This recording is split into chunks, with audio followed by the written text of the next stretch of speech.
גוט נייט, לילה טוב מהבהאמאז, שלום, שלום, שלום לכולם, אני לא אשאר עם הפאה עוד הרבה, אני לא אשאר עכשיו חצי שעה עם פאה, ולא שעה, זה בטוח, אז שלום, ערב טוב, מה העניינים? מיד, או לא מיד, בעוד 10 דקות בערך, יעלה לשידור סם בנקמן פריד, וידבר איתנו, יספר לאנדרו רוס סורקין על מה קורה, מה העניינים, מה המצב, על כל הדברים שקשורים, ולנו יש כמה דקות לחכות לזה, נוכל להתעדכן קצת במה קרה היום, נדבר על כל הדברים המעניינים, נכון יפה לי הצבע הזה, יפה לי הטלטלאז' שעשיתי, אני דומה לו, לא דומה לו, אנחנו נראה כשהוא יעלה, נדבר קצת על השוק, יש לנו קצת זמן, ואחרי זה אנחנו נצלול לסם בנקמן פריד, נשמע מה יש לו לומר, נשמע מה לנו יש לומר, ואני מזכיר לכולם שאני מיכה מאמריקה, מביא לכם את כל מה שקורה מהצד השני של העולם, בשפה שרק אנחנו מבינים, וכל מה שתראו, כרגיל, דעתי בלבד. אינו המלצה לפעולה, אינו ייעוץ פיננסי, גם כשאני לובש פאה, וגם כשאני לא לובש פאה. אז פה בערוץ הזה הכל יתקיים, האמת אני אקרין את זה מהאייפד ולא מהמחשב, כדי שבמקביל נוכל לזה. אבל אתם יודעים, טוב, אפשר להוריד את זה רגע? אנחנו הבנו את הקטע, נכון? תודה רבה. הבנו את הקטע, נוריד את זה. איך הוא חי ככה? בגלל זה הוא בבעם, אז שיהיה כל הזמן מזגן. אז ככה, תראו. לפני כמה שעות קרה סולחה. מסתבר שכשגנרלים גדולים נכנסים אחד בשני ב-277,000 קמ"ש, מהר מאוד מגיעים לאיזשהו רזולושן. יש שאומרים מגיעים אתם יודעים, מפגש רעים, והמפגש רעים, איפה הוא נאבד לי? נראה ככה. שימו לב, אילון מאסק וטים קוק נפגשו על שפת האגם, האגם המלאכותי כמובן אין בו אפילו לא ברווז אחד וגם לא דגים, וטיילו להם אחד לצד השני. אם תעשו פאוז על הקליפ הזה, גם תוכלו לראות את אילון מאסק מצלם ואת טים קוק צנון. כי זה שני אנשים פשוט. אחד מגניב, מצלם בטלפון, והשני צנון, כי זה מה שהם עושים. אז כן, אילון מאסק, טים קוק נפגשו, הם חברים טובים, כבר לא צ'ילבוט, כבר לא רבים, והאמת, טים קוק, האמת נראה לי הבין שכדאי שירגע, דרך אגב. כן, אני יודע כמה אנשים מתעצבנים, מיכה, ישר אתה בעד אילון מאסק וזה. האמת, לא רק אני, צוקי הולך נגד, בכנס שאנחנו נראה עוד מעט, הולך נגד האפסטור, אומר, תקשיבו, זה לא ססטיינבל, אי אפשר להמשיך עם זה.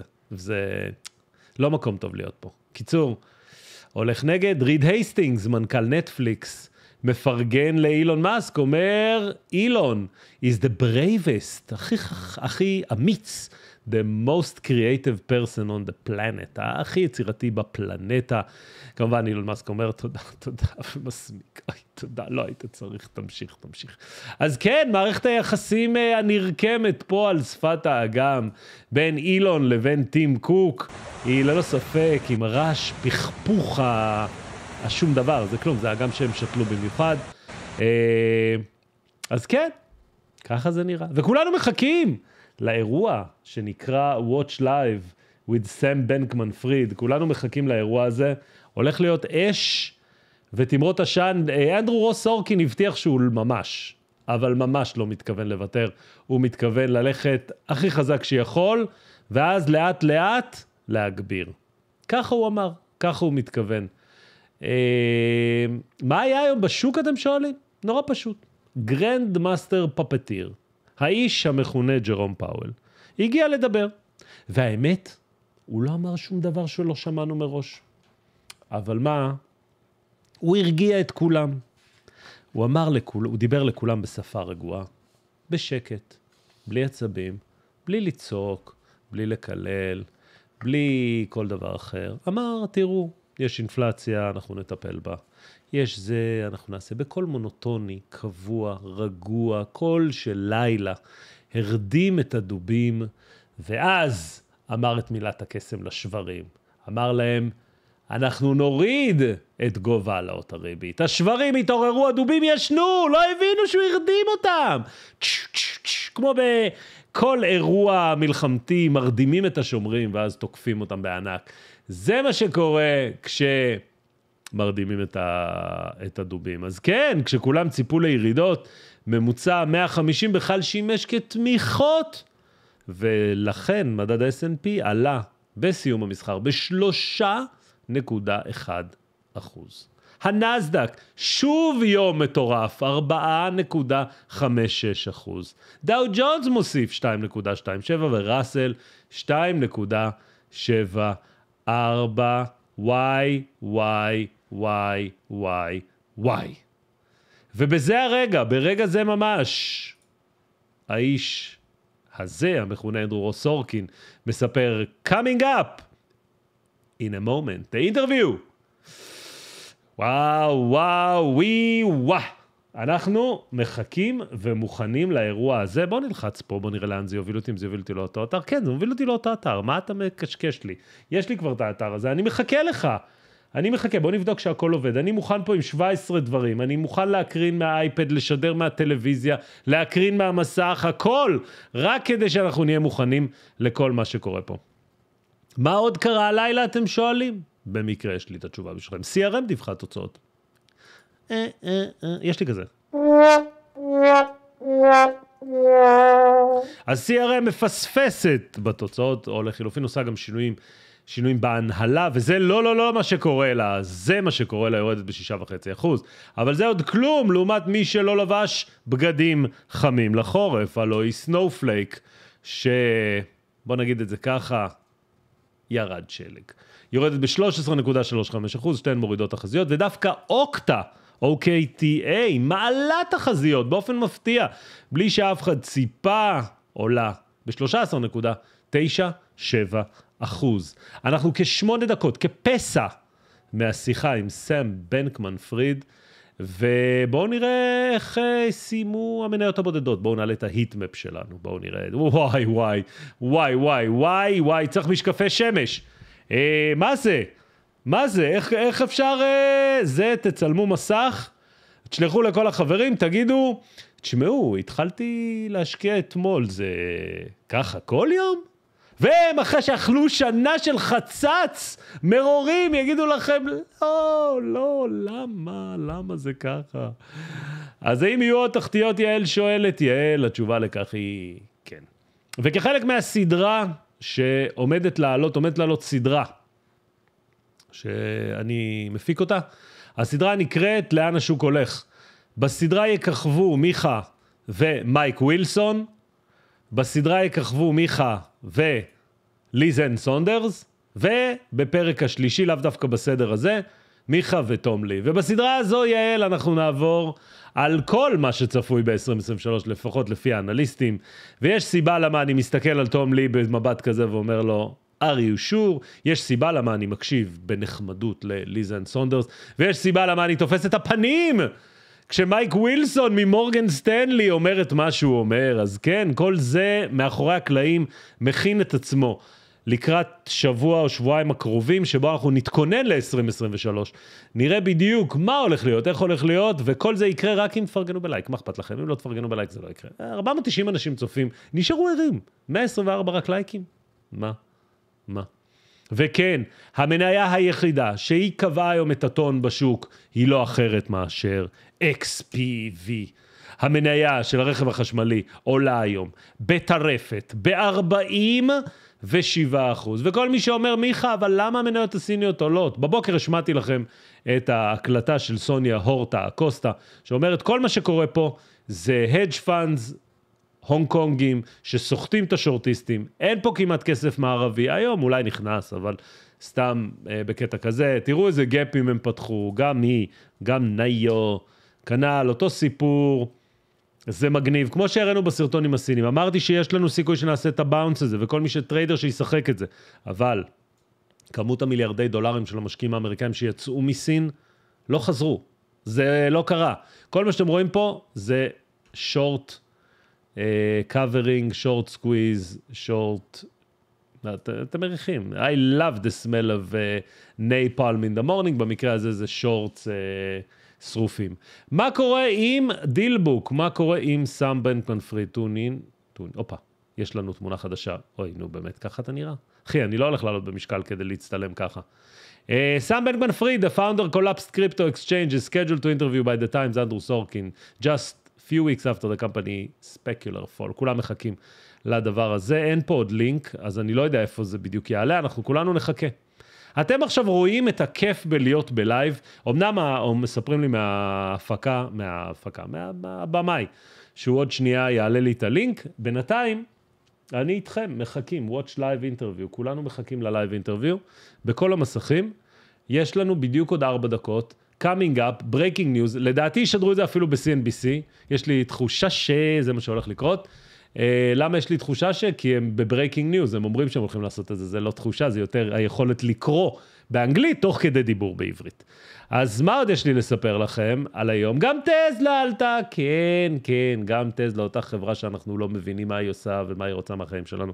וכל זה קרה אחרי שאילון וטים צעדו יד ביד לאורך האגם בקופרטינו ולחשו מילות אהבה וקסם אחד לשני. טים, אני אוהב אותך, אילון, אני אוהב אותך יותר, לא, אני יותר, וככה הם המשיכו לאורך האגם, כשבמקביל אילון הוסיף עוקב לטים קוק. אוי, אני כבר רואה את זה ביום שישי, בפירה וברקו, שיח שלם על האם אילון הוא ה-BFF החדש של טים קוק, או שמה טים קוק הוא ה-BFF החדש, אולי אפילו בגיא פינס יעשו על זה פינה מיוחדת. מה אילון לבש לפגישה עם טים קוק? מה טים קוק לבש? מה הוא אמר אחד לשני? קיצור, הבנתם, אני מעביר את הזמן עד שיהיה שיחה עם סם בנקמן פריד. אין לי הרבה מה לספר לכם, כי אני משאיר את כל התופינים, את כל הפנינים, כל פנינות החוכמה, לסרטון הבוקר, כי אחרת מה? גם ככה עוד כמה שעות אתם יודעים לראות אותו. וסם בנקמן פריד, איפה אתה עולה לשידור? אני לא רואה אותך בשום פלטפורמה. מה קורה פה? מה קורה פה? Follow it live, אני מחכה, awaiting. למה אתם awaiting שם? אז אנחנו נעבור מיד לטלוויזיה, כי הם awaiting. הנה. אנדרו רוס סורקין, קבלו אותו. Sam Bankman-Fried went from a billionaire, the white knight of the crypto world, and running one of the largest exchanges to what some people think has become a wanted man. FTX was once valued at $32 billion. It's now effectively worthless in bankruptcy. We're going to talk about that and whether investors will ever get money back.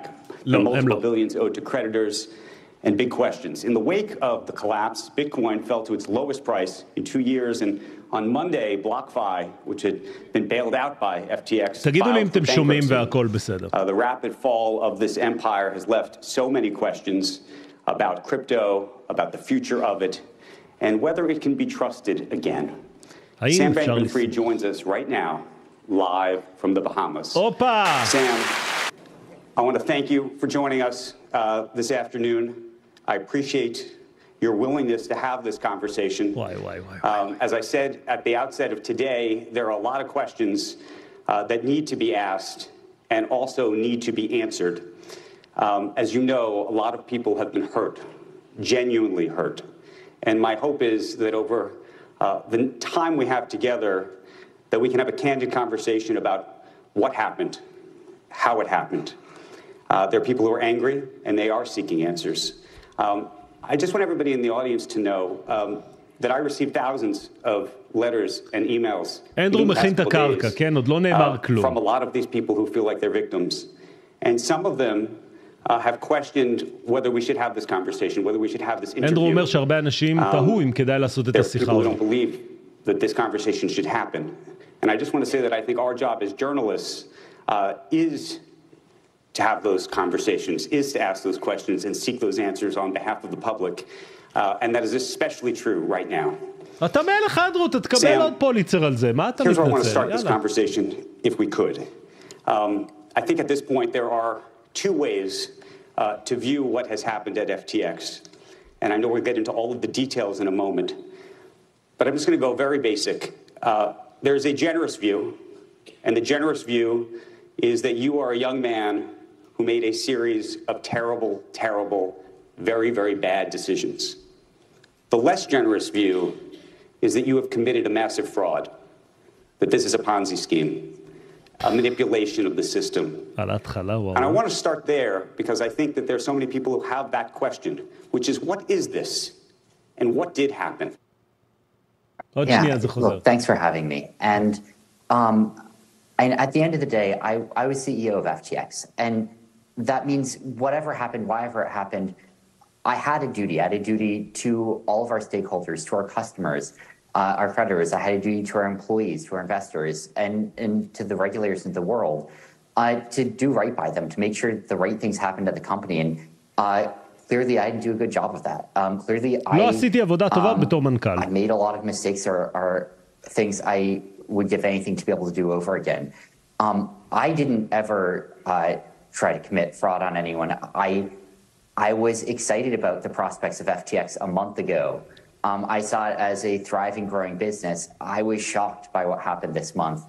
And, reconstructing it, were there things I wish I had done differently. הייתי בשוק ממה שקרה, ויש דברים שהייתי מוכן לעשות אחרת. You would want to have done differently. But I don't want this to be an abstraction for folks, because it's a lot of big numbers and often doesn't feel human. One of the letters I got, I want to read to you, Sam. הוא מקריא לו מכתב כנראה מלקוח. Because it's from a gentleman who said that he lost his life savings. And the subject line is, Sam Bankman-Fried stole $2 million from me. Says, Andrew, can you please ask SBF why he decided to steal my life savings and the $10 billion more from customers to give to his hedge fund, Alameda? Can you ask him why his hedge fund was leveraging long all of these S-coins? I'm going to keep it polite for the kids. Please ask him if he thinks what happened was fraud. These are the kinds of letters that I've been getting repeatedly over the past several days. What do you tell this man? מה אתה אומר למישהו שאיבד $2 מיליון ואתה I'm deeply sorry about what happened. Here's, the long and short of what happened. And I'll start by saying, just to make a distinction here, you look at the U.S. platform, you look at the international platform. The U.S. platform is a U.S. regulated platform with American users. To my knowledge, that's fully solvent. That's fully funded. And I believe that withdrawals could be opened up today and everyone could be made whole from that none of these problems plagued the U.S. hot platform. take. הוא אומר שהפלטפורמה בארצות הברית כל הכסף נמצא. For their non-U.S. users. And, as the letter says, Alameda Research did have a long position. And the international platform, it's a margin trading platform. It's a derivatives platform. It's a platform where all the clients were, going on, placing something as collateral and using that to put on a position, whether that's a futures position, a spot position, a borrow. And, what the exchange was storing was the collateral from all of those positions. Alameda Research was, one of those that put on positions there. And as I try to reconstruct this, over the last month, I have limited access to data, but my view of it, from what I have been able to see, is roughly that, basically, look, a year ago, Alameda had, I think, something like 10% leverage, had something like 10 times the assets of the position that it had on. Over the course of the last year, there were a number of market crashes that drove the value of those assets down and the leverage up. I think it was, to my knowledge, still under 2x leverage, as of a month ago. You look at what happened this month, and in a few days, all out, PR assault, which led to a total market collapse in a pretty short period of time, no bid-side liquidity. I think more than $10 billion wiped off in the matter of days. And realistically speaking, no ability for FTX to be able to liquidate that position and generate everything that was owed from it. But I think the bigger question is where Alameda got the loan from, which is to say that there is a view that this is about commingling of funds. Right. And in that letter that I just read you, this gentleman actually copy and pasted the terms of service for FTX into the email. And I just want to read you this. It says, none of the digital assets in your account are the property of or shall or may be loaned to FTX Trading. FTX Trading does not represent or treat digital assets in users' accounts as belonging to FTX Trading. So how is it possible that Alameda had this loan of such a large size? קיצור, לא יכלו לקבל את הכסף. איך זה קרה? There is that piece from the terms of service, but there were a number of other parts of the terms of service and a number of other parts of the platform on top of that. There is the borrow lending facility, where users were lending billions of dollars of assets to each other, collateralized by assets on the exchange.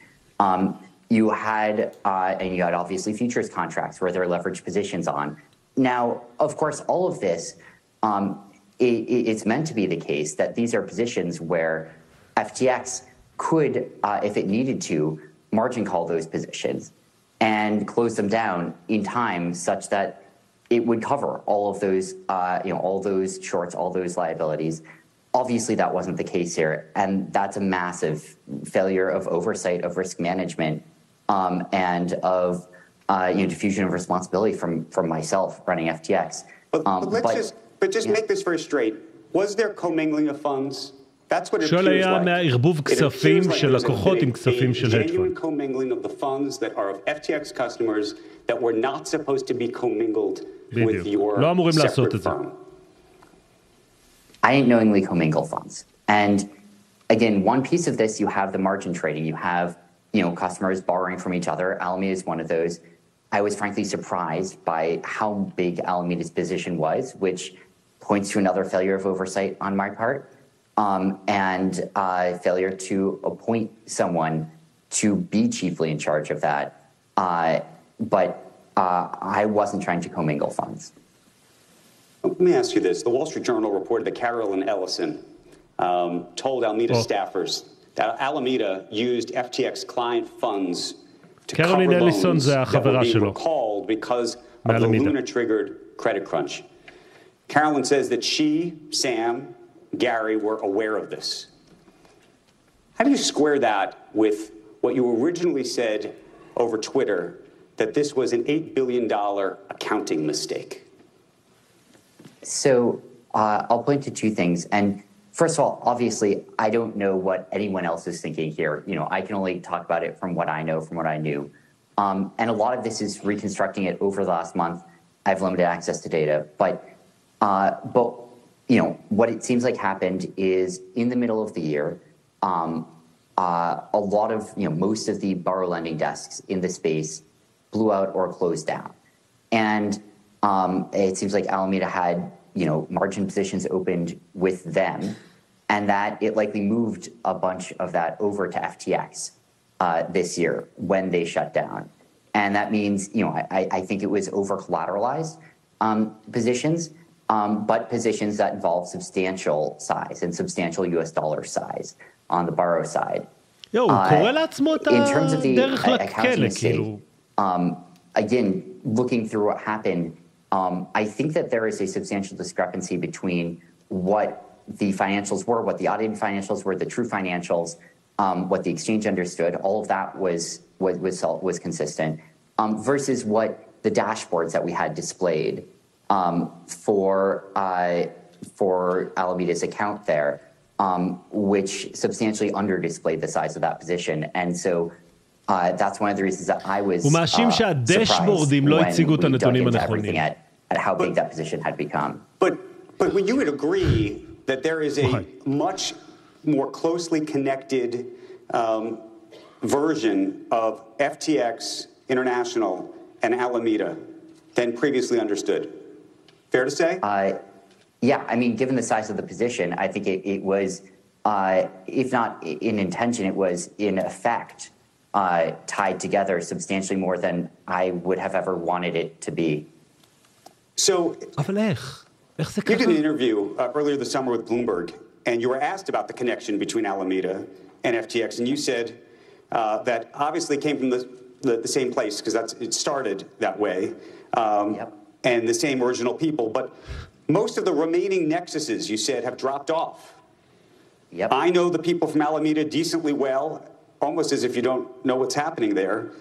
And there isn't like a large amount, of ways remain that we are actively working together. Anything like that, Alameda is a wholly separate entity. They're different offices, like different principal offices. We don't have any shared personnel. We're also not the same company. We not all are under the same corporate umbrella or anything like that. And yet it seems like Alameda people, were living in the same penthouse where you may very well be right now, all together.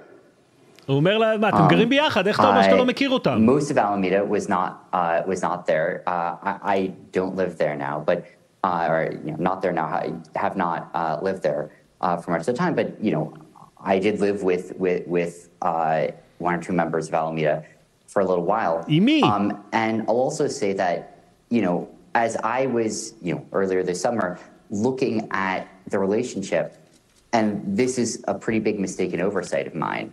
I was viewing it primarily from the trading volume perspective because that's what drives our revenue. And so when I was looking at how intertwined are FTX and Alameda, I was looking at, well, what fraction of trading volume, what fraction of liquidity on the platform does Alameda represent? That had fallen off from something like 45% in 2019, something like 2%. But in terms of positions and balances, it was a much larger fraction. I hadn't been looking at that. That's a pretty big oversight. But Sam, I think the question is whether you were supposed to have access to these accounts to begin with. האם היה אמור להיות לך גישה בכלל, להם גישה בכלל לכסף? And I decided to leave the bank at the end of the evening and take the cash that I ostensibly had access to, even if I intended to bring it back to the bank later, even with more money to give them back, I still stole the money. I mean, look, I wasn't running Alameda. I didn't know exactly what was going on. I didn't know the size of their position. A lot of these are things I've learned over the last month that I learned as I was sort of frantically digging into this on November 6th, November 7th, November 8th. Obviously that's a pretty big mistake on Mark. That's a pretty big oversight that I wasn't more aware. I think I was, scared of, I was nervous because of the conflict of interest about being too involved. Obviously that shouldn't have meant that I didn't have real oversight, or that it really shouldn't have meant that I failed to appoint anyone to be in charge of that oversight, that relationship. But I haven't been running Alameda. I haven't been thinking about its finances. I haven't been, making those decisions. But, as CEO of FTX, it was still my duty to make sure that someone was doing diligence. I was a large owner of it. That is true. And had a lot of exposure on that side. But so why wouldn't have you been focused on it if in fact that's actually where the profits were? Well, I don't know that that's where, I think Alameda had made trading profits over the last years, but FTX had made profits as well. FTX had been a profitable growing business. And that was more than a full-time job. I didn't have the bandwidth to run two companies at once. I didn't have the attention for it. And again, I was nervous about a conflict of interest between those two, and so was pretty intentional about not being very involved in what was happening at Alameda. When did the commingling of assets begin? מתי התחילו לערבב בין החשבונות? And again, lots of traders had open margin positions on FTX where they would have borrows of assets where they would be short some asset against, against other assets as collateral. That being said, again, looking through this now, I think that position size for Alameda got substantially larger over the course of 2022. And that it was, I think, substantially larger by October of 2022. Probably by July of 2022 than it had been in April. But it sounds like it's fair to say that there was always a connection between Alameda and FTX, and almost, not almost, but from the very, very beginning, and then it never really stopped. אומר אנדרו, נראה שאתם כאילו הייתם כל הזמן. In some ways, reducing. When you scroll back to 2019, Alameda and FTX were very connected in a number of ways. One of these was that Alameda was the primary liquidity provider on FTX. It was 40-something% of volume. It was the backstop liquidity provider. And you scroll forward to 2022, it was down to 2% of volume. We had a lot of backstop liquidity providers. הוא אומר שכאילו הווליום לא היה כזה גבוה לפח המסחר. But he still had a big margin position on. And I was failing to pay nearly enough attention to positions and positional risk on the exchange, and to Alameda's in particular. And I also, frankly, made a mistake that I feel pretty embarrassed to have made. I mean, a lot of these are, but I substantially underestimated what the scale of a market crash could look like and what the speed of it could look like, and how correlated it would be. But does that just suggest that you were just hoping, perhaps hoping against hope, that this would all work out and that nobody therefore would realize what this commingling was all about? So it's not how I viewed it. Kivita. And in particular, again, most of the firms had margin positions. Most of the firms had burrows on FTX. The problem here, this was too big. I was surprised by the size of what it was. But it's not just too big. It's assets that, look, it sounds like there were assets that may have been allowable to be loaned, but then there were assets that weren't allowable to be loaned. No? אני מבטיח שאני אחרי זה אסביר את כל הטרפת שקורית פה.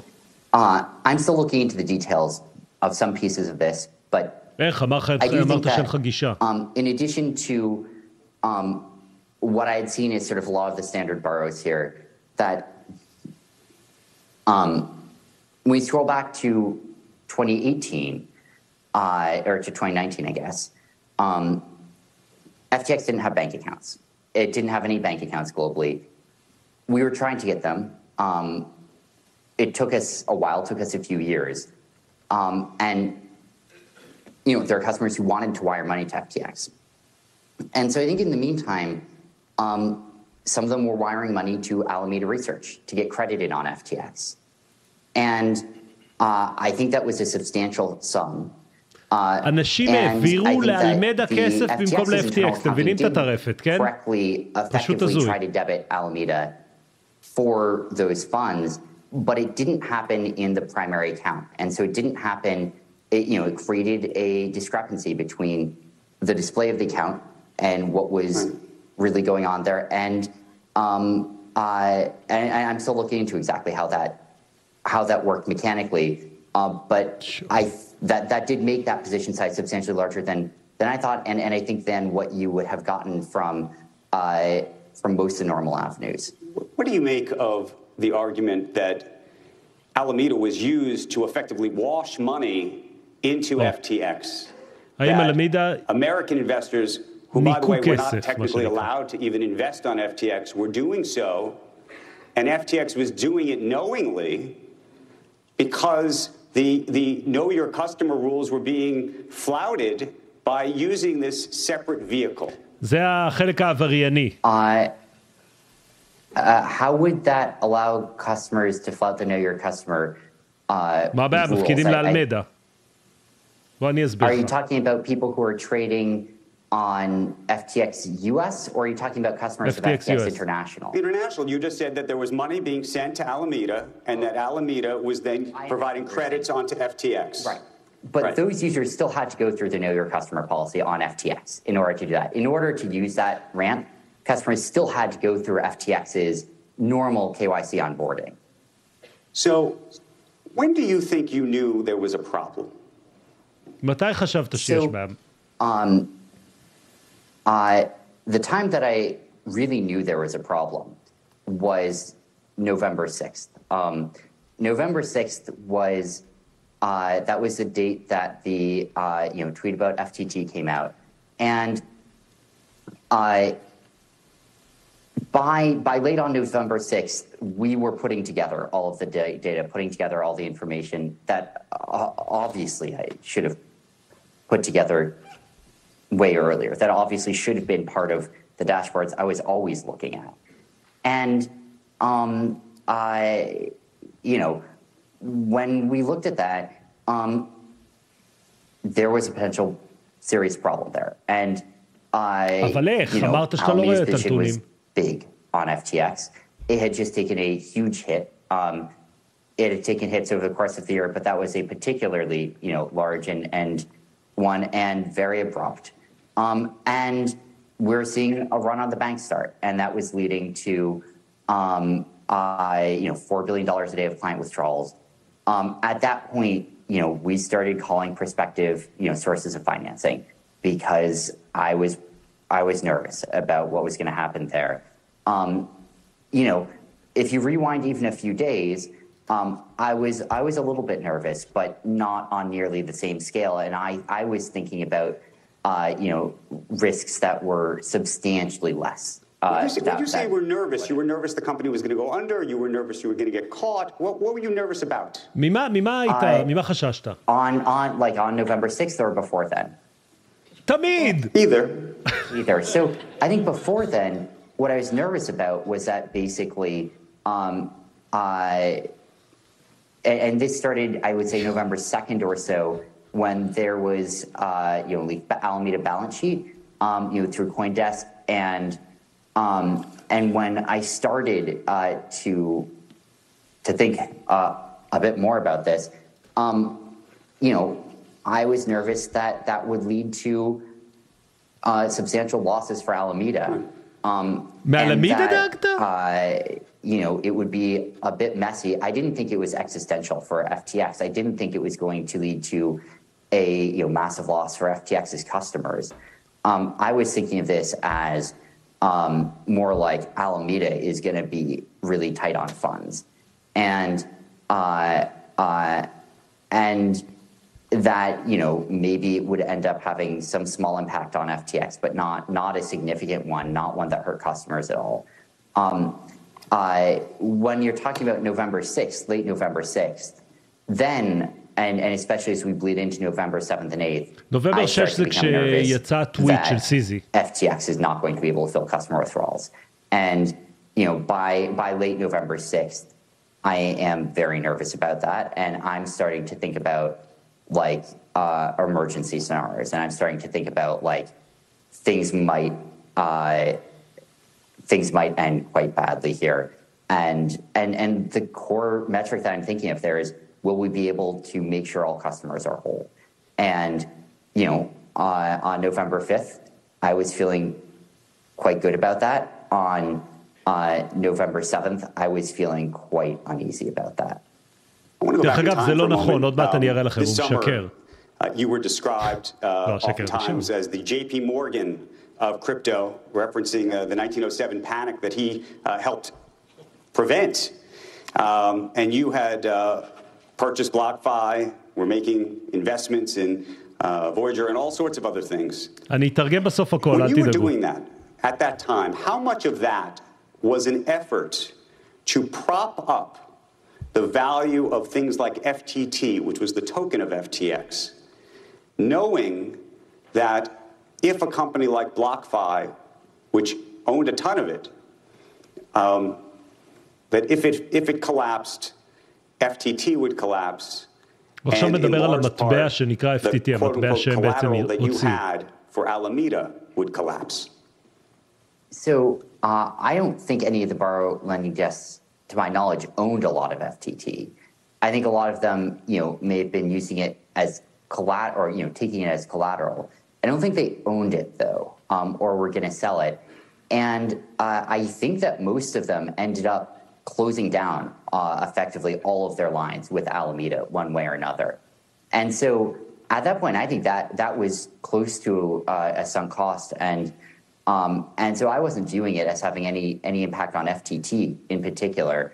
I did view it as important for the industry's health. I did view it as a thing where I wanted to try to keep the industry stable. But I don't think it had any, really large FTT-specific impact. And did it have it? You didn't think it had any impact? It would have had no impact on Alameda or FTX if, for example, BlockFi were to have failed?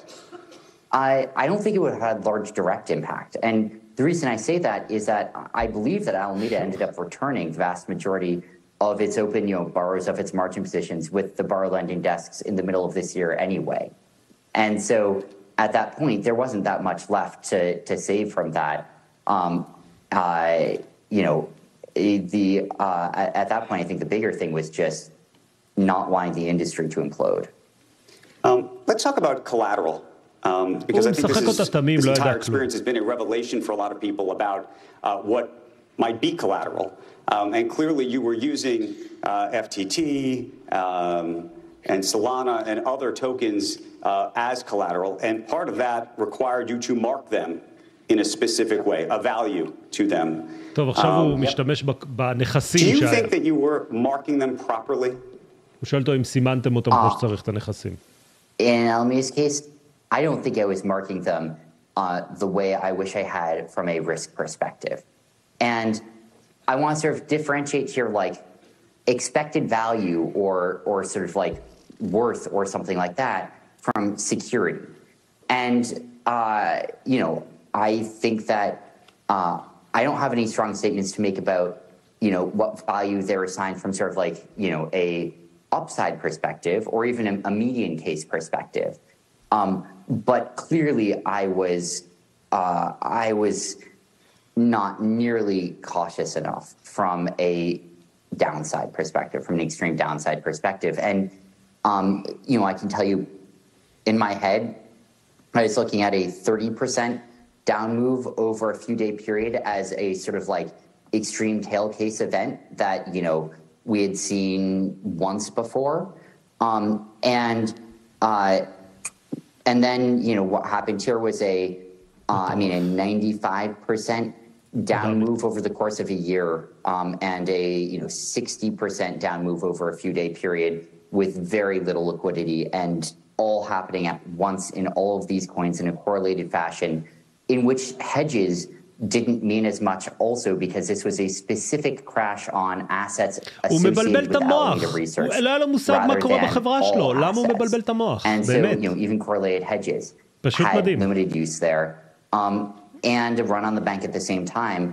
And all of that are things, in retrospect, I should have expected might happen in an extreme scenario because that's how markets work. And, you know, we've seen other examples of that in history where when things get really bad, they get really bad for all אני of the רוצה relevant דם, things at once. תשאל אותו על התרומות, תשאל אותו על החברות הגדולות.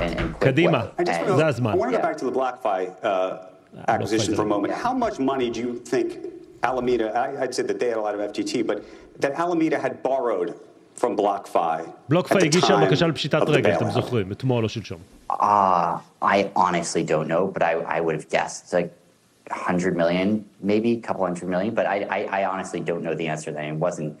I wasn't like running on, I wasn't paying detailed attention. That's my guess. And were you using FTT and Serum and other things to collateralize the loans at BlockFi, do you think? I mean, this goes to the whole idea of both the value of these things and also whether you were trying to buy BlockFi, in fact, to continue to support effectively Alameda or FTX. הוא מנסה להבין את נתיב הכסף. I would guess it was, but you know, to your point, my guess is that like the amount paid for BlockFi was probably bigger than the amount that Alameda had opened with it. I mean, I don't know that for sure. Again, but I wasn't even looking at what that number was really, but I think that's about right. I want to go back to the Alameda piece of it for just another moment, if you'd stick with me here. You had told investors and regulators that you were not involved in Alameda decision making, and yet in the case Alameda invested $1.15 billion in Genesis digital assets without your consultation or approval. That's the question. And my understanding is you also served on the board of Genesis digital assets. And so I'm trying to understand how you wouldn't have been involved with Alameda. So I was somewhat involved with venture investing, and that was done out of a separate entity than, you know, any of Alameda's הוא אומר לו, ישבת בבורד של חברה שאלמדה השקיע בה, מה אתה מספר שלא ידעת?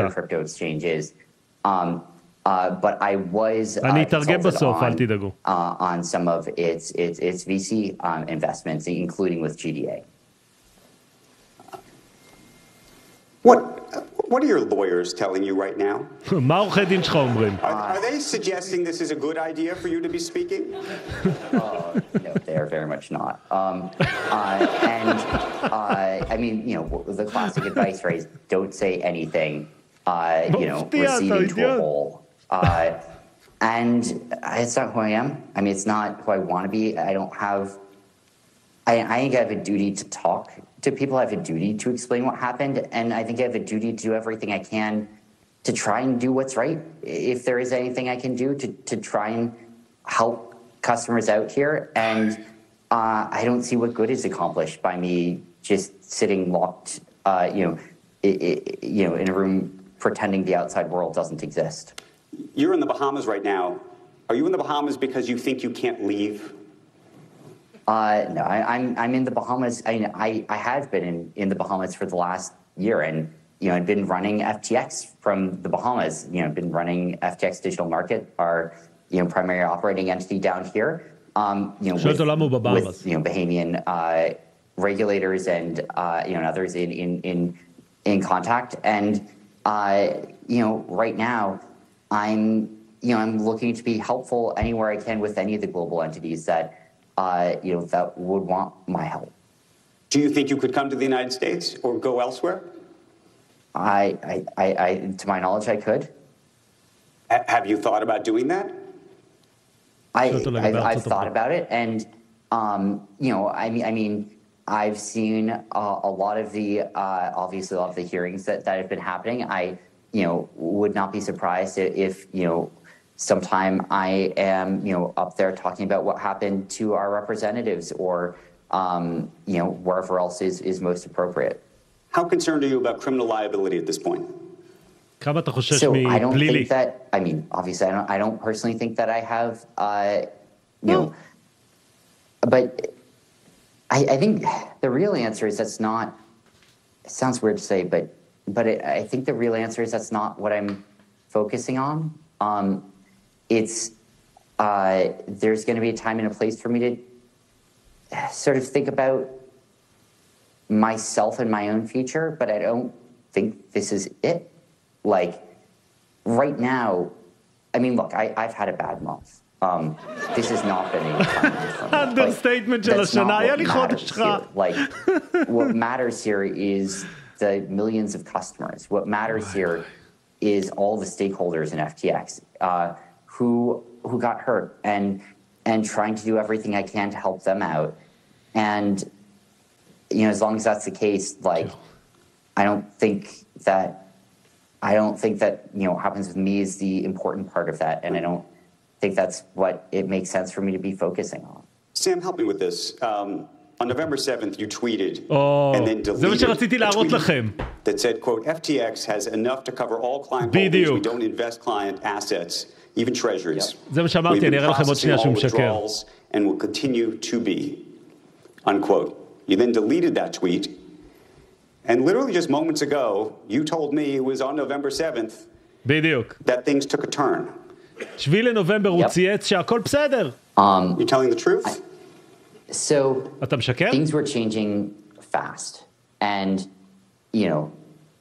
when you look at November 6th, I was feeling nervous, but I felt like things were probably going to end up okay. We still had, assets way larger than liabilities, and yeah, there was increasing withdrawal demand, but we were meeting all of it. We were processing all of it, although it was a weekend, so we were a day delayed on a lot of wire transfers and stablecoin creations, and Bitcoin node was overloaded, but there are assets we were continuing to process.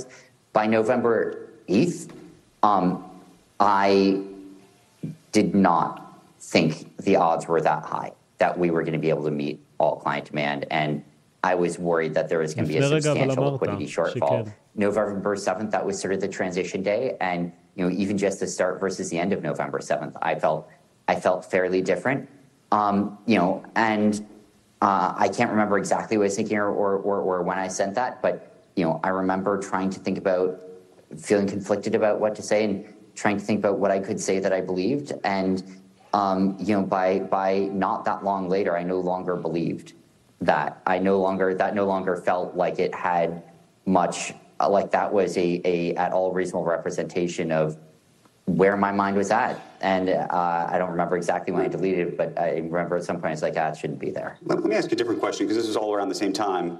The New York Times reported that $515 million was suspiciously, in quote, transferred from FTX wallets after זה the הבקדור, bankruptcy אחרי כל filing. הפרשה שיצא And there have כסף. been accusations that this is the assistance, effectively, of theft.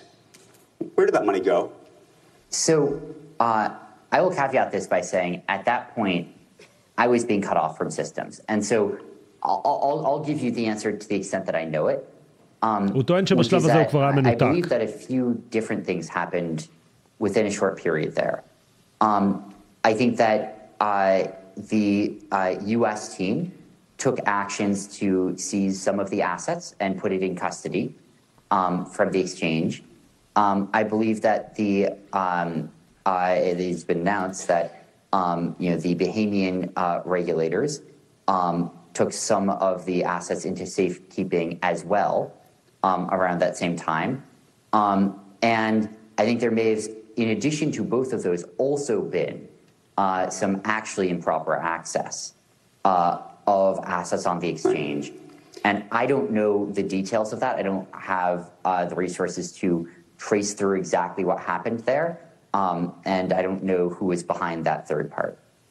I want to go back to one thing about the Bahamas. The Bahamian authorities have now admitted effectively that they ordered the transfer, it sounds like, of certain FTX assets to wallets under their control after the U.S. bankruptcy was filed. Did you help them with that?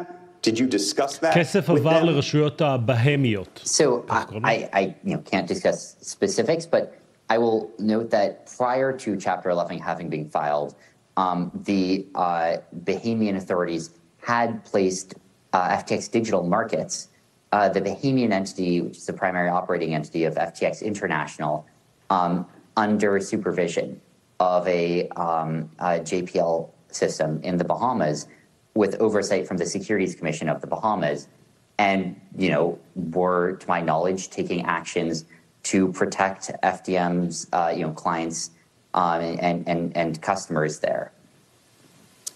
Can we just go back for just 1 second? I apologize for belaboring this point, but we were talking about FTX and the derivative piece of it earlier, and I had made a note earlier about this because you had told the Senate, so you were sitting in the Senate at the time, on February 9th, 2022, during a hearing, you said, quote, on FTX U.S. derivatives, all of these contracts are fully collateralized. Was that true? Yes, and again, FTX US, to my knowledge, totally solvent. FTX US derivatives, totally solvent, and in fact, הוא I חוזר believe ואומר FTX US שהכספים של האמריקאים, derivatives בעיקר הוא מפחד כנראה may even be up and מהאמריקאים. running right now. I'm confused why FTX US is not processing customer withdrawals right now. I would think it should be, because I believe, to my knowledge, that it could be and could make all Americans 100% whole from this. So wow. And FTX US derivatives, as I said there, doesn't even allow leverage of any sort. It was close to a spot trading platform. And so, to my knowledge, all American customers and all American regulated businesses and exchanges here are, I think, at least in terms of client assets, are okay. Obviously, I don't know what's happened with, you can make your own judgments about the enterprise value of those businesses, but. Over the summer, you paid a $2.5 billion loan to Barry Silbert's Genesis. This was in August. And I was just trying to think through the dynamics of what might have been happening at your firm and was wondering, where did the money come from? So when you say you did that, I presume that that's Alameda Research that did that? Is that right? Yes, that's the case.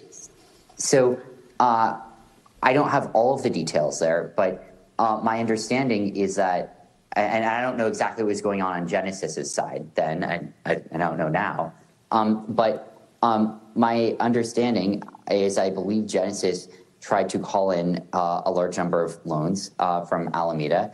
I believe that happened, and that closed down a lot of positions that Alameda had opened with Genesis and other trading desks. And that was what I was thinking at the time. And that's, I think, what happened there. I also think that may have led to an increase of position size of Alameda on FTX in retrospect. Right. You did an interview, I think perhaps inadvertently, over Twitter DMs with a reporter at Vox, and had spoken about ESG, but also about what you described as the shibboleths of what it meant to look good in corporate America today. איך זה נראה להיראות טוב בפני corporate America. And that a lot of the things America. that you were doing were not necessarily things you actually believed or believed in. Can you speak to that? Yeah, absolutely. And a frustrating series was not meant to be a public interview. It was a longtime friend of mine who I stupidly forgot was also a reporter. I thought I was speaking in a personal capacity. לא, אין לתאר, באמת. I'm not sure what they thought the קיצור, הוא דיבר עם capacity was at the חבר time, but שהוא it במקרה certainly ended עיתונאי. up being reported on. And, you know, I think what I'd say is, look, there are a lot of things that I think have really massive impact on the world. And ultimately, that's what I care about the most. And I mean, I think frankly that, you know, the blockchain industry could have substantial positive impact. But, you know, I was thinking a lot about, you know, bed nets and malaria, about, you know, saving people from diseases no one should die from, about animal welfare, about pandemic prevention, and, you know, what could be done on large scale to help mitigate those things. I think matter, and they're, you know, among the most important things to me.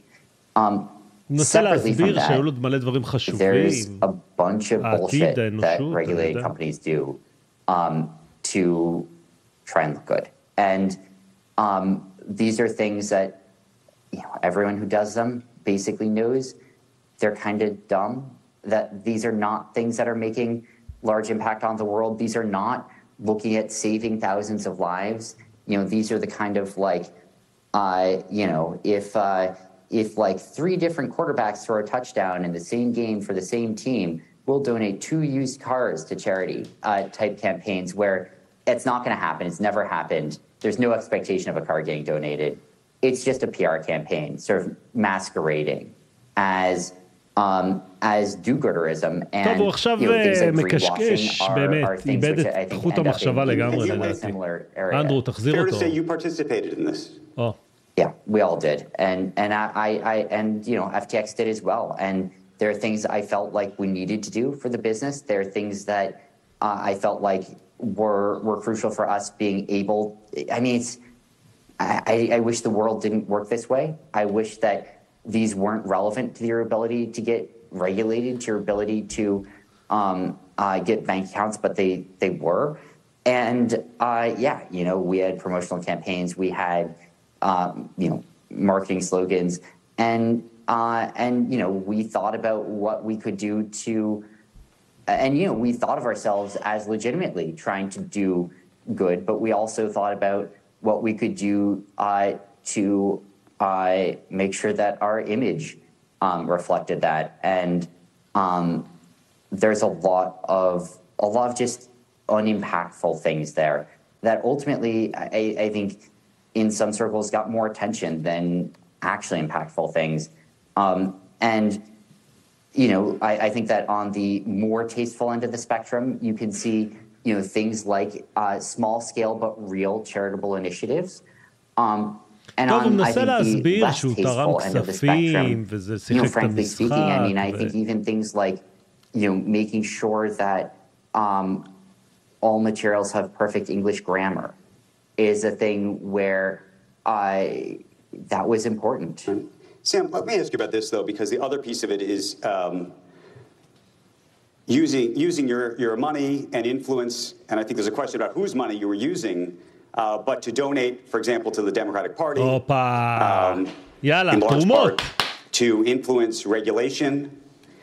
And I think as people have looked through now some of the regulation you were pushing for at CFIUS, for example, some of that regulation would have allowed you, frankly, to, quote, self-certify a lot of what was going on האם התרומות שימשו לשנות דברים כדי שתוכל and there are לשרת people who את look at that and say it was עצמך? all part of a scheme. הופה, האם היה הכל חלק So, מתרמית?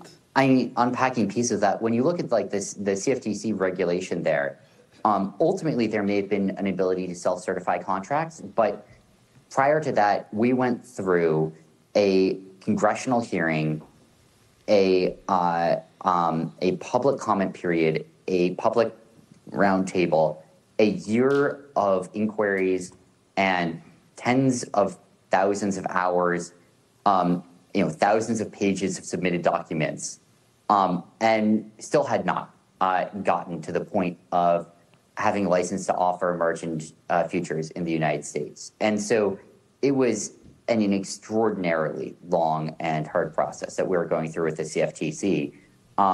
And it was by far the most intensive regulatory process that I'd ever seen. Can you speak to the lobbying piece of it, though? יפה. And the donations piece of it? Because I think that's become part of the story as to whether you effectively were influencing lawmakers to do your bidding. And given the state of your current company, questions about whether that should be the case. So, I mean, lawmakers were not ruling on FTX. FTX didn't have an application before Congress for anything. My donations were mostly for pandemic prevention, and they were looking at primary elections where there were candidates who were outspoken in favor of doing things now to prevent the next pandemic. That was the primary thing that I was supporting with those contributions. And it was on both sides of the aisle, primarily operating in both primaries, because I wasn't viewing it as a partisan exercise. I was not, most of this was not looking at donating to one party to beat the other one in the general elections here. It was, not only was it on both sides, but even within each side, it was between two candidates in the same party, and it was looking at pandemic policy. Where did the money come from for those donations? מאיפה הגיע הכסף לתרומות? Basically profits. I mean, it was substantially smaller than the amount of trading profits that Alameda had made over the prior few years. Related to this, you had a meeting with... מה קרה לאינטרנט? לייב סטרים אופליין, מה? והשתגעתם לגמרי! We've been listening to Andrew Ross Sorkin's exclusive one-on-one interview with former FTX CEO Sam Bankman-Fried. A little bit of technical difficulty. The interview is לכם יש טכניקל, אנחנו לא פריירים פה. רגע, מיד אנחנו שם. There's a lot to unpack here with this interview, which has been going on. הנה, אוקיי, unmute. אתם אמורים לשמוע. שומעים? לא שומעים. רגע, גם אני לא שומע. למה לא שומע? לא שומעים? רגע, אבל רואים? בסדר, לאט, אנחנו נסדר את הכל. רגע, איך זה יכול להיות שאנחנו לא שומעים? רק שנייה, למה אנחנו לא שומעים אותו מדבר? רגע, תהיו איתי, אל תדאגו, אנחנו לא נפספס פה כלום. רפרש, אנחנו עוברים למסך הזה. הנה, tap to unmute. יאללה, יש לנו ווליום. תגידו לי שאתם שומעים אותו. On stories, I'm certainly seeing, being on getting the brunt of a lot of that. חזר ל-CNBC. רגע, אני מחזיר אותו ל-CNBC. חכו שנייה. רגע. Over any of these, I wasn't looking for governance over them. I was looking to support journalists doing great work because I think what they do is really important, and I think that there needs to be a critical eye on stories. I'm certainly seeing, being on getting the brunt of a lot of that right now, and frankly, I think it's healthy for the world that there is real investigative journalism. Your parents are law professors. Opa. What did you tell them? הורים שלו הם פרופסורים למשפט בסטנפורד. I don't remember exactly when I reached out to them, but I think I called them up and said, "Hey guys, I think there might be a problem. Like things אבא, אמא, יש בעיה. הפסדתי 32 מיליארד דולר. Alamia's position might be imploding here, and there might be liquidity issues, and I'll tell you more when I know more." That's my guess about roughly what I said, but honestly, that week so much happened. It's a little bit of a blur to me exactly what was said. And what are they telling you now? And look, it's been a hard period for anyone who was close to me, and none of them deserved that.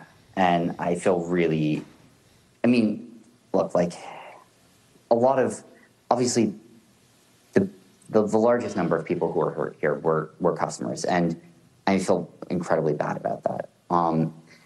But anyone who is close to me, including my parents, including employees, coworkers who fought with the company to push forward, were hurt by this, and bore no responsibility for that.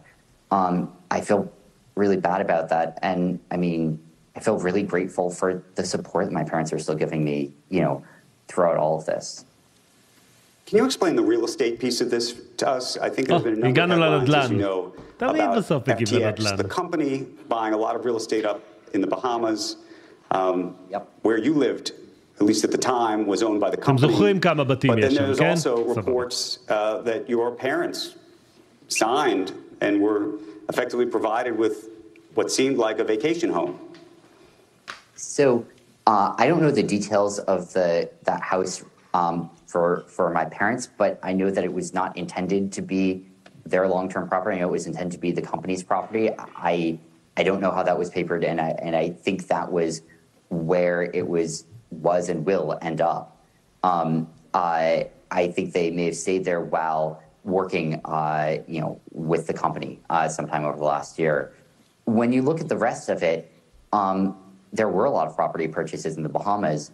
You know, the reason for that is we had, you know, 100, you know, basically 100 Silicon Valley, you know, top Silicon Valley employees come down here to work for FTX. And, you know, we were trying to incentivize that and to, you know, make sure that they had an easy way to find a comfortable life, so that they'd be willing to move and help build out the product. And so, you know, those 100 people put together here did end up, you know, buying a substantial amount of property. And I feel bad about some of how those investments may turn out for them.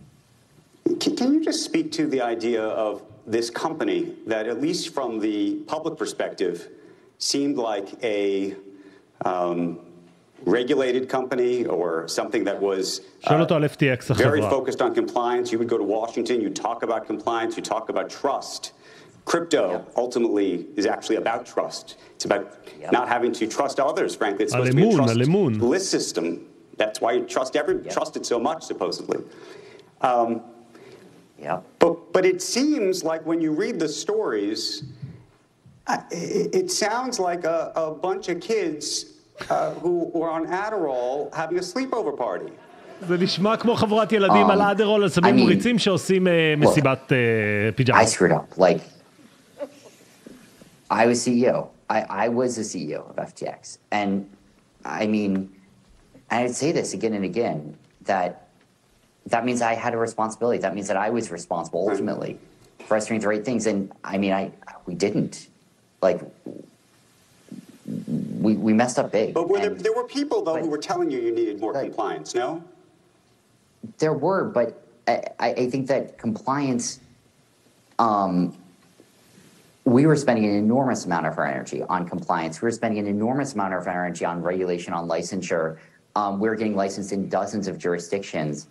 I think, frankly, we were spending probably too much of our energy getting licensed in retrospect. And, you know, there were some places where I think that the reporting and transparency obligations from that licensure actually did help. I think when you look at, I mean, FTX US derivatives, I think when you look at FTX Japan, which I think is fully solvent, which I think could make all customers whole tomorrow if עכשיו הוא אומר שגם יפן יש לה כסף, הכל מקריא מהטלפרומפטר שיושב מולו. Relevant teams were to allow it to, and confused why it hasn't. But you know, I think that a lot of what we ended up doing and focusing on was a distraction to some extent from one unbelievably important area that we completely failed on, and that was risk. That was risk management. That was, you know, customer position risk, and, you know, frankly, conflict of interest risk. And, you know, there was no person who was chiefly in charge of positional risk of customers on FTX. And that feels pretty embarrassing in retrospect, because that was, you go back to 2019, even 2018, and ask me, why am I starting to build out FTX? What's the point of it? And what I would have said was, look, the existing crypto derivatives exchanges have large risk management failures, that every day there are millions of dollars that are being lost by customers because of risk management failures, that these contracts are paying out 75 cents on the dollar week after week after week because הוא הקים את FTX בגלל ניהול סיכונים לא נכון, ונפל בגלל ניהול סיכונים לא נכון. And that was what I was focused on for the beginning of FTX. I was not focused on that for the last year or two. I got less grounded from that, and I started focusing on the bigger picture, on future business avenues, on licensure, on a lot of things. And I mean, we lost track of a really important part of the business and of the product. And so there absolutely were management failures, huge management failures. I bear responsibility for that. There were oversight failures, transparency failures, reporting, like so many things we should have had in place. I think that a lot of it was on the risk management side. Let me ask you about that, which is, we had Larry Fink here today, and he had a stake in FTX. Larry Fink and Sequoia and Paradigm and some very big venture capital firms had given you money. And I'm curious if they ever asked you questions about this risk management. And whether they bear any responsibility for what clearly now appears, and you're saying, was at minimum a lack of oversight, if not something much worse? I don't think they bear responsibility. I mean, like when you look at, you put yourself in the eyes of an investor, of a venture capital firm. עכשיו הוא מסביר איך השקיעו בו בלי לבדוק שום דבר. Is upside, right? What you're thinking about primarily is investing in a private company and thinking, might this 3x, might this 5x, might this even 10x on the upside cases. And yeah, there's some chance that it will go down. There's some chance that maybe it will go down to zero. But that's counterbalanced by the upside propositions here. And so most of what they were focused on was, I think like, what might FTX become? What's the pathway to get from here to there? What would it take? What are the missing pieces, rather than, at the point where you're dwelling on all of the various precise downside scenarios and risks for a prospective venture investment, that means you're not investing. Like if that's where your head's at, if you think the odds are that that's where things are going to end up, why would you do that investment? Can I ask you about the drugs?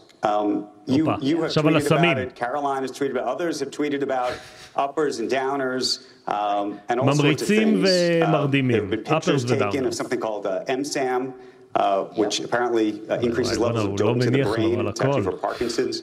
Were you taking that as a patch? So it's funny hearing this. I had my first sip of alcohol after my 21st birthday, and I think I have maybe half a glass of alcohol a year, roughly speaking.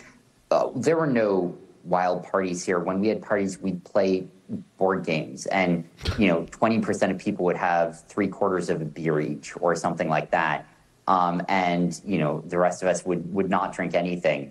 I see any legal drug use around me, at the office, at these parties, like, and when I say parties, I mean like having people over for dinner is what that meant. And look, I can't talk about anyone else, like. What they're prescribed between themselves and their doctors or psychiatrists. I can say for me, I don't know, like I've been prescribed various things at various times to help with focus and concentration. And I think they have done that. I haven't felt any of, the sort of impact that I think people have been theorizing here from it. And it's not a huge impact, in the first place anyway. I think, these have all just been totally on-label use of medications. And, I think things that on the margin helped me focus a little bit. I wish I had been a lot more focused over the last year. I may have been unfocused in this last moment because I actually wanted to follow up on the question when we're talking about venture capitalists. Sequoia and Paradigm invested in you. Sequoia. But there have now been questions about the fact that you invested in them. בדיוק. And whether these were what some people describe in the business round-trip deals. Can you speak to that? I mean, I think well after they had invested in FTX, I don't know the details, but I think there may have been a small investment into some of their funds. I think $300 מיליון הוא השקיע we בהם. did Small investment. because I don't believe in what they're doing. It seemed like a good opportunity, and I don't believe in what they're doing. It seemed like a good opportunity, and didn't think too much about it.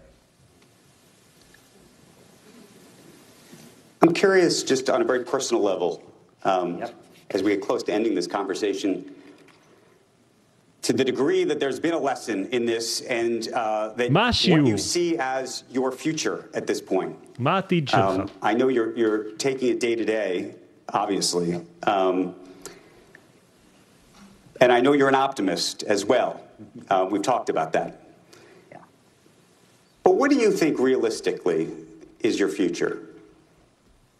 So, what is my future?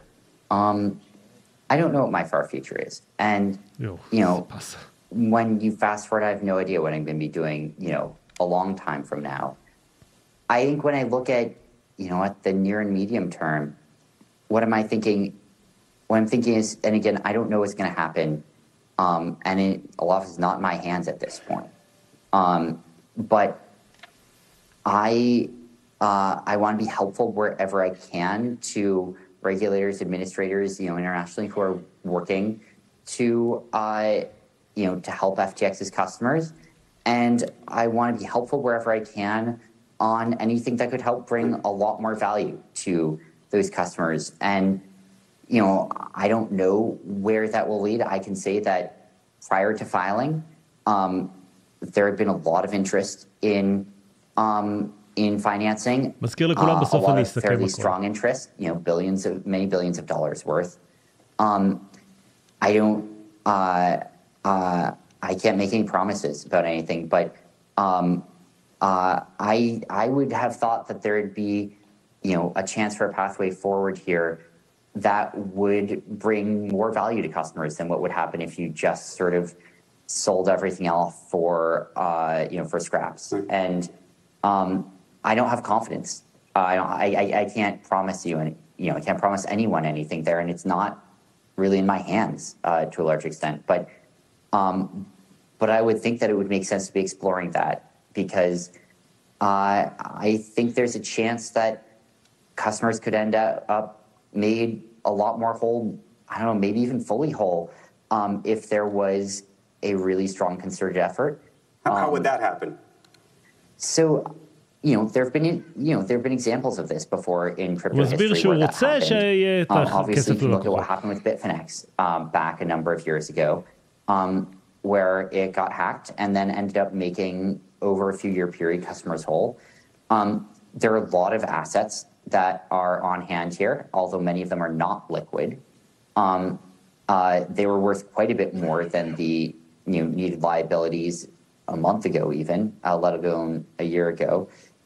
You know, there's at least a month ago, there were, you know, or I guess, you know, 3 weeks ago, billions of dollars of potential funding opportunities.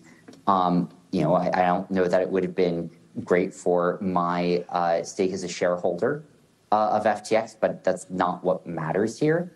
And I think it would have brought more financing to customers. You saw, obviously, you know, the Tron facility, which is open for a little while on FTX, which allowed some customers to get liquidity. And, you know, you put some of these together. You know, there's obviously, you know, equity in the business. Where does that lead? I don't know exactly. And again, it's not going to be my, you know, decision to make at the end of the day. But I think there's a shot for a real value. טוב, זה רגע טלוויזיוני נדיר מה שאנחנו רואים פה, כן? A couple of just quick other questions. One is, given what you know about compliance or the lack of it in this business, in this industry, I think there are a lot of people who are holding crypto today, perhaps on exchanges like Binance and other places. Yep. What should they think? Given what you do know, מה אנשים שמחזיקים בקריפטו צריכים לחשוב? האם כל מה שאתם כותבים בתגובות הוא נכון או לא? What should they think? And I presume you're asking what should they think about the safety of their assets going forward. הביטחון של הנכסים. So, look, I I obviously don't know exactly what's going on at other exchanges. I can tell you what I would think as a customer, if I were a customer here, which is look for the things that I wish FTX had been able to supply. Things like, proof of reserves is helpful. Look for as rigorous of that as you can. Look for regulatory reporting, right? You look at what the JFSA had in place in Japan. You look at what FTX US derivatives had with, sort of frequent reporting to regulators of exactly what, customer assets, balances, liabilities, distributions are. What about the governance piece? Yeah. What about the governance piece? Because one of the things we have not talked about is you had no board and you had no CFO. And that should have been a red flag, frankly, for all of us. So interestingly, in some ways we had too many boards. We had... ושוב נתקע לנו השידור.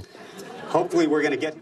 All right, so we've been listening for the past hour and 5 minutes to an extraordinary interview of Sam Bankman-Fried, the former CEO of FTX, being conducted by... חוזרים לפה, tap to unmute. We can talk about much, but זה שומעים חלש, אני יודע, אין לי דרך להגביר את זה. FTX US derivatives, FTX Australia, FTX Singapore, FTX Europe. We had, I think, more than a dozen boards when you look at all of the entities put together. And, many of these boards had regulatory functions. I think the problem to some extent was, okay, sure, you have all אני יודע ששומעים חלש, אני יודע. עוד שנייה שיחזור השידור אנחנו נשמע. Who's the person who's in charge of global, or the board, or the function that's in charge of, global site customer risk management? Like, there's a diffusion of responsibility to some extent on that front. And, there needed to be, I think, a single or a small set of entities, whether of boards, people, of responsible parties that were sitting there saying, הוא אומר, היה מלא בורדים, זה לא שלא היה, היה מלא. What happens on FTX? And, we had, תראו איך הוא רועד ביד, actually, תסתכלו. audited financials. From the FTX finances perspective, we had infrastructure, but from the customer risk and finances perspective, much less. Sam, how much money do you have left at this point? כמה כסף נשאר לך? I mean, to my knowledge, like close to nothing. I mean, basically everything was just in the companies. I mean, it's... You didn't put away some money somewhere? No, I don't have any, hidden funds here. Everything I have, I'm disclosing, and הוא אומר אין לו כסף בצד, הוא לא יחביא. I think I have one working credit card left. I think it might be $100,000 or something like that. In that bank אולי account. $100,000. And I mean, everything that I had, even all the loans I had were those, those are all things I was reinvesting in the businesses that I'd put everything I had into FTX. I want to ask you two final questions. שתי שאלות אחרונות. Were you truthful with us today? האם דיברת אמת? I was as truthful as I'm knowledgeable to be. There's some things I wish I knew more about, but yes, I was. Now, let me ask you this. Do you agree that over time you also lied?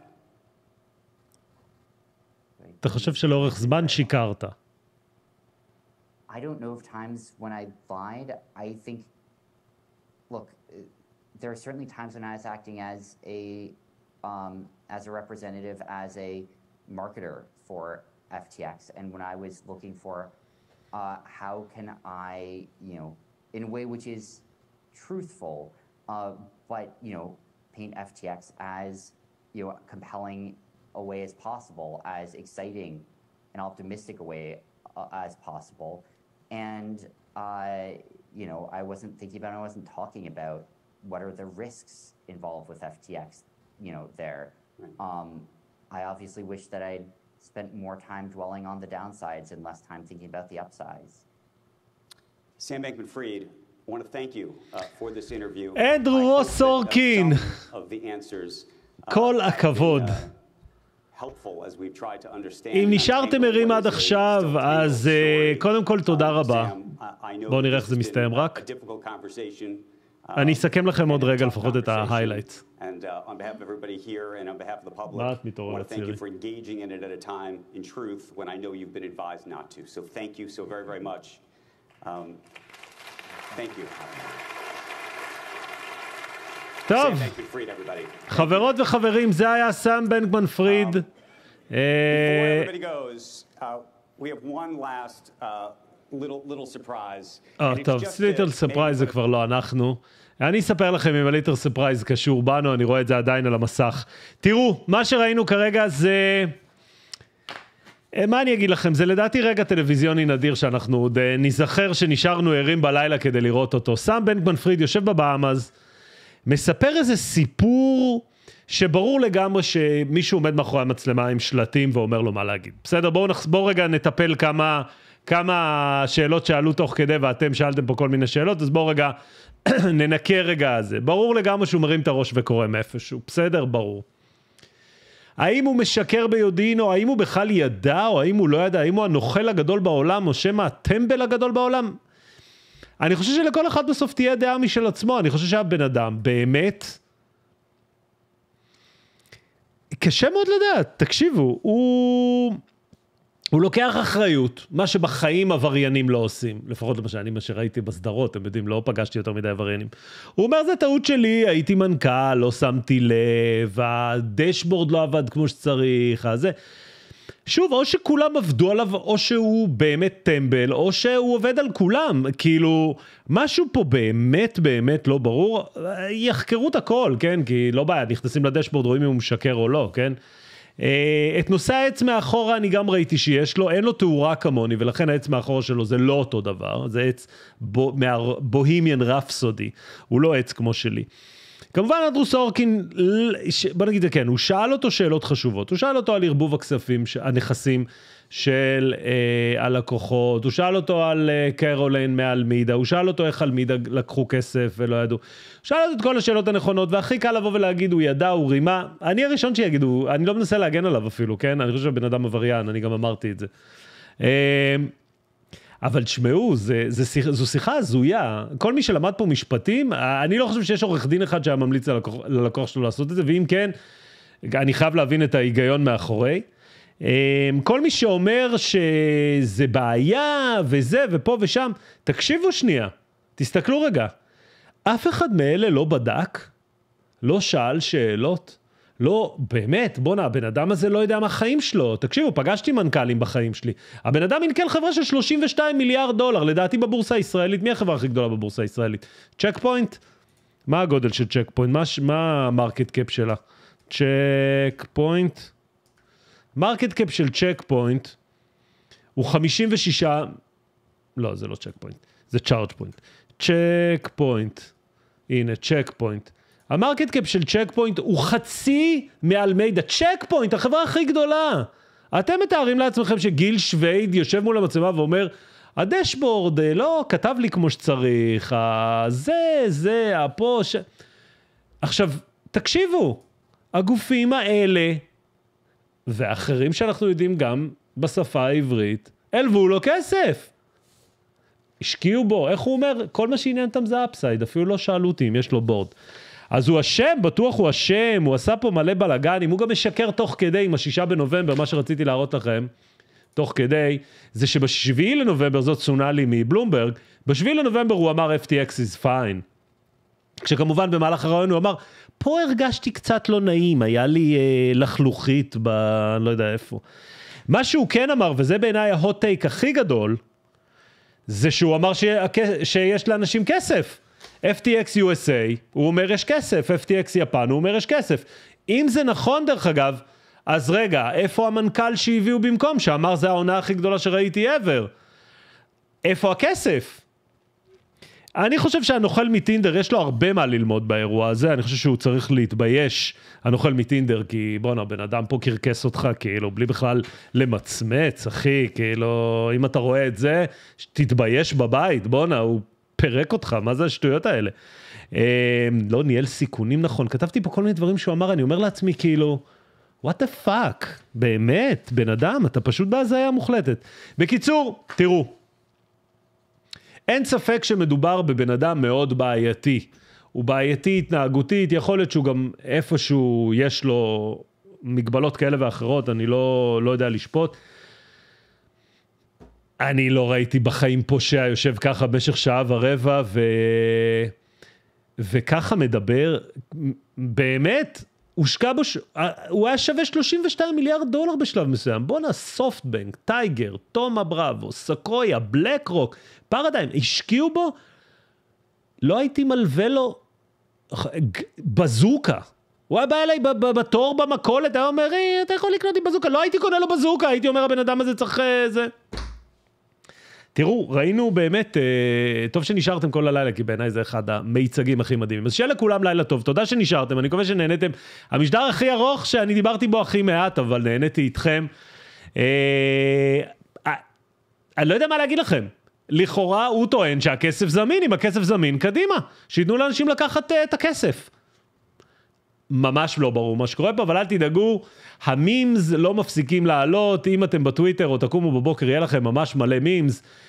צ'יקו שאתם רואים פה בזה, במהלך שלח לי כמה מימס כמובן. יש פה כמובן את המשפט הזה, אני אוסיף עוד זה משפט אחד, ואז אני אשלח אתכם ללילה טוב. איך הוא אמר בשלב מסוים? היה לי חודש רע. תודה רבה לכולם, שיהיה לכם לילה טוב, אנחנו נתראה מחר, משהו עוד כמה שעות בסרטון הבוקר, שעוד כמובן לא הוקלט, עוד מעט גם נקליט גם אותו. לייב פתיחה, יאללה, עד הוידאו הבא, עד הלייב הבא, תודה רבה לכם, הייתם אחלה, לילה טוב, יאללה, ביי.